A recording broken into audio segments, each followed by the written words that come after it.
एक बार फिर से स्वागत है आपका एक्टिव ज्ञान जीके में। और आज हम लेके आए हैं 20 कुछ नए जीके के क्वेश्चन। ये बहुत इंपॉर्टेंट हो सकते हैं आप सभी के लिए। तो चलिएगा स्टार्ट करते हैं। नेशनल इन्वेस्टिगेशन एजेंसी NIA किस मंत्रालय के अंतर्गत कार्य करती है? ये रहे आपके ऑप्शन: ए गृह मंत्रालय, बी रक्षा मंत्रालय, सी विदेश मंत्रालय, डी विज्ञान और प्रौद्योगिकी मंत्रालय। इसका करेक्ट आंसर है ए गृह मंत्रालय। National investigation agency NIA 2008 Mumbai के आतंकी हमलों के बाद आतंकवाद से निपटने के लिए बनाई गई थी। यह गृह मंत्रालय के अधीन काम करती है और इसका मुख्यालय नई दिल्ली में है। NIA ने 92% से अधिक सजा दर हासिल की और कई बड़ी कार्रवाई की। हाल ही में चर्चा में आ रहा माउंट बुरने टेलोंग ज्वालामुखी किस देश में स्थित है? ये रहे आपके ऑप्शन: ए जापान, बी चीन, C Philippines, D Indonesia. Correct answer इसका डी इंडोनेशिया। हाल ही में इंडोनेशिया के अधिकारियों ने माउंट बुरने टेलोंग में बढ़ती ज्वालामुखी गतिविधियों और लगातार भूकंपों के कारण से इसका अलर्ट स्तर बढ़ा दिया है। यह सक्रिय वोल्केनो इंडोनेशिया के सबसे पश्चिमी प्रांत अचेह में स्थित है और समुद्र तल से लगभग 2624 मीटर ऊंचा है। हाल ही में पुरातत्वविदों ने कुषाणकालीन सिक्के और सजावटी पत्थर यूनेस्को सूचीबद्ध किस स्थल के पास खोजे हैं? आपके ऑप्शन ये रहे: ए मोहनजोदारो, बी तक्षशिला, सी हड़प्पा, डी नालंदा। इसका करेक्ट आंसर है तक्षशिला। पाकिस्तानी पुरातत्वविदों ने तक्षशिला के पास यूनेस्को सूचीबद्ध भीड़ टीला में दुर्लभ सिक्के और सजावटी पत्थर खोजे। ये पत्थर 6वीं सदी ईसा पूर्व और सिक्के 2वीं सदी ईसा पूर्व के कुषाण काल के हैं। सिक्कों पर सम्राट वासुदेव और एक महिला देवी अंकित हैं, जो धार्मिक विविधता दर्शाते हैं। लाजवद्र पत्थर से दूर दराज व्यापार के संकेत मिलते हैं। Uttar Pradesh regional AI impact conference 2026 कहाँ आयोजित की गई थी? आपके ऑप्शन ये रहे: ए गोरखपुर, बी मेरठ, सी वाराणसी, डी लखनऊ। इसका करेक्ट आंसर है डी लखनऊ।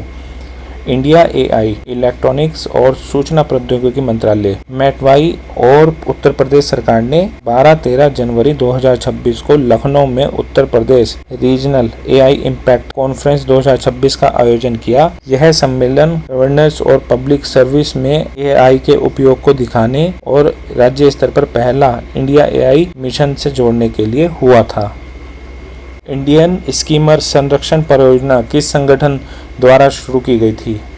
आपके ऑप्शन ये रहे: wild life institute of India WII, B Bombay natural history society, BNHS, C world wide fund for nature WWF, D zoological service of India ZSI।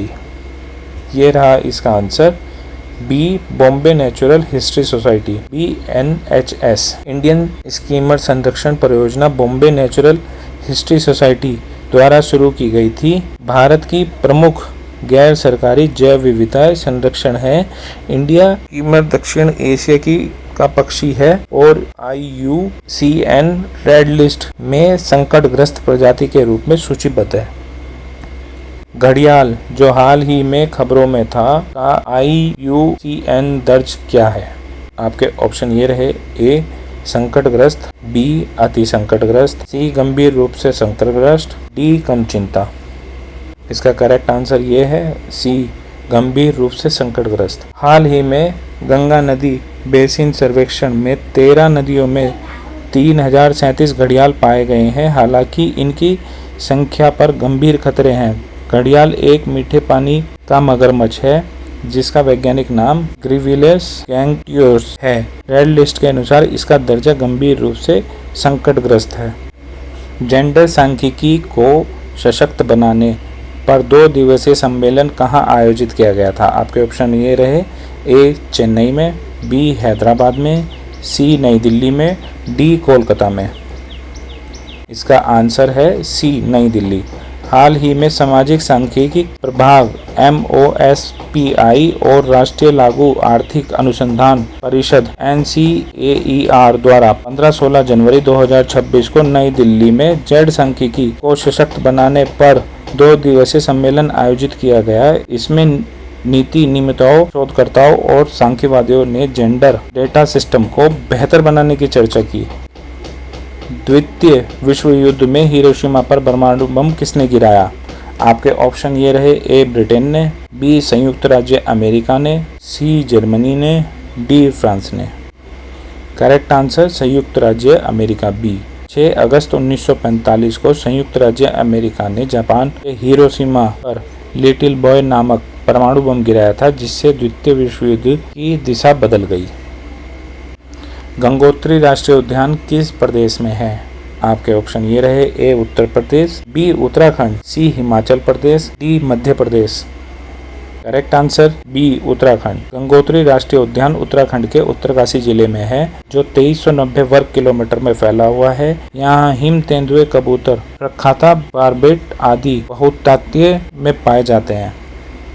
Uttarakhand का राज्य पक्षी है। आपके ऑप्शन ये रहे, ए गोडावसन, बी कोयले, सी मोनाल, डी कबूतर। करेक्ट आंसर है सी मोनाल। भारत देश जब स्वतंत्र हुआ तब टिहरी रियासत का शासक कौन था? आपके ऑप्शन ये रहे, ए नरेंद्र शाह, बी कीर्ति शाह, सी मानवेंद्र शाह, डी इनमें से कोई नहीं। करेक्ट आंसर है मानवेंद्र शाह। बद्रीनाथ कहाँ पर स्थित है? आपके ऑप्शन ये रहे, रुद्रप्रयाग में, बी त्रिशूल में, सी नंदा देवी में, डी कामेत में। करेक्ट आंसर है सी नंदा देवी में। भागीरथी को किस स्थान पर गंगा के नाम से जाना जाता है? आपके ऑप्शन ये रहे, A Vishnuprayag, B Devprayag, C Karnaprayag, D Rudraprayag. Correct answer है इसका देवप्रयाग में।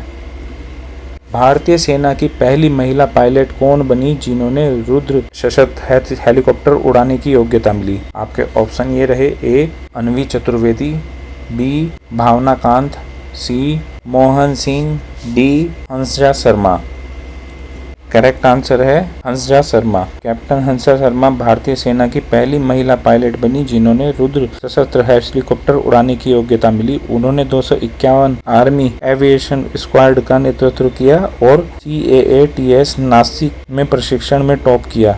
वे सिल्वर चीता ट्रॉफी पाने वाली पहली महिला अधिकारी भी हैं। रुद्रहाल द्वारा निर्मित विदेशी सशस्त्र हेलीकॉप्टर है।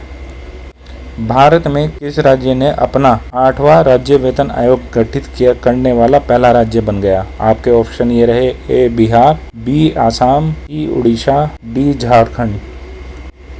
करेक्ट आंसर है बी आसाम। आसाम भारत का पहला राज्य है जिसने 7वां वेतन आयोग 1 जनवरी 2026 को समाप्त होने से पहले ही अपना 8वां वेतन आयोग गठित किया। मुख्यमंत्री हिमंत बिस्वा शर्मा ने यह घोषणा की कि पूर्व मुख्य सचिव सुभाष दास जी को आयोग का अध्यक्ष बनाया गया है। इसके राज्य कर्मचारियों और पेंशन को वेतन व पेंशन में बदलाव की जानकारी जल्द मिलेगी।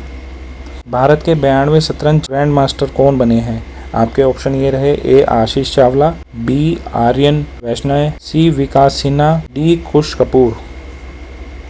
करेक्ट आंसर है इसका आर्यन वैश्य। हाल ही में 21 वर्षीय आर्यन वैश्य आर्मेनिया में एंड्रोनिक मेमोरियल टूर्नामेंट में अंतिम नाम हासिल कर भारत का 92वां ग्रैंड मास्टर बने। आर्यन ने अपने पिता गौरव वैश्य जो भौतिक शिक्षा है से घर पर प्रशिक्षण लिया और कहीं पेशेवर कोच नहीं रखा।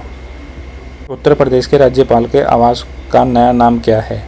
आपके ऑप्शन ये रहे, ए लोक भवन, बी जन भवन, सी राज्य सदन, डी प्रजा भवन।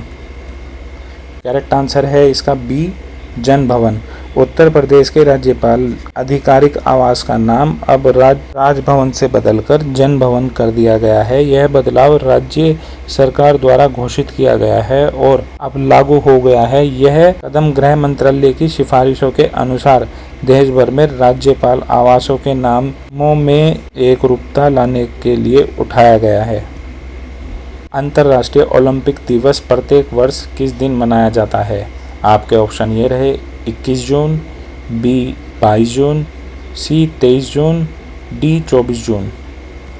करेक्ट आंसर है इसका सी 23 जून। अंतर्राष्ट्रीय ओलंपिक दिवस प्रत्येक वर्ष 23 जून को मनाया जाता है। यह दिवस प्रदेश विश्व भर में खेलों में भागीदारी के माध्यम से मित्रता, उत्कृष्टता और सम्मान जैसे ओलंपिक मूल्यों को बढ़ावा देता है। वर्ष 2026 के वैश्विक अभियान का विषय है। चलिए आगे बढ़ें। आप यह कह सकते हैं यह युवाओं को शारीरिक गतिविधियों और खेलों के माध्यम से आत्म संदेह को दूर करने तथा आत्मविश्वास बढ़ाने के लिए प्रोत्साहित करता है। इन आयोजन का उद्देश्य स्वास्थ्य जीवन शैली को बढ़ावा देना और खेलों में जन सहभागिता बढ़ाना है। किस राज्य सरकार ने आसपास की सरकारी स्वास्थ्य सुविधाओं की जानकारी प्राप्त करने के लिए मी हेल्थ ऐप लॉन्च किया? आपके ऑप्शन ये रहे A Tamil Nadu, B Kerala, C Maharashtra, D Karnataka.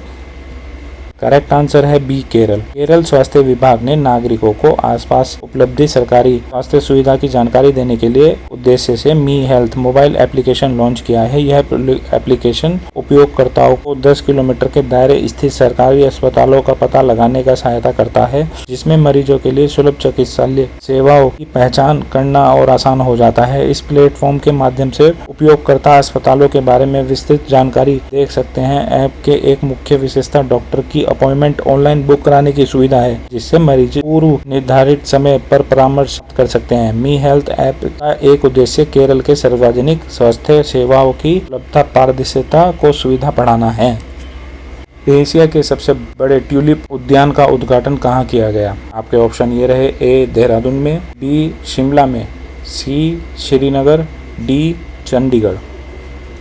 इसका करेक्ट आंसर है श्रीनगर। श्रीनगर स्थित Indira Gandhi memorial tulip garden, जो एशिया का सबसे बड़ा ट्यूलिप उद्यान है, उद्घाटन 16 मार्च 2026 को जम्मू कश्मीर के मुख्यमंत्री अमर अब्दुल्ला द्वारा किया गया है। यह उद्यान जबरवन पर्वतमाला की तलहटी से डल झील के किनारे 74 एकड़ में फैला हुआ है। इसमें नीदरलैंड से आयातित किस्मों के 70-75 किस्मों के 18 लाख से अधिक ट्यूलिप लगाए गए हैं, जो वसंत ऋतु में आकर्षक दर्शन प्रस्तुत करते हैं। Thanks for watching.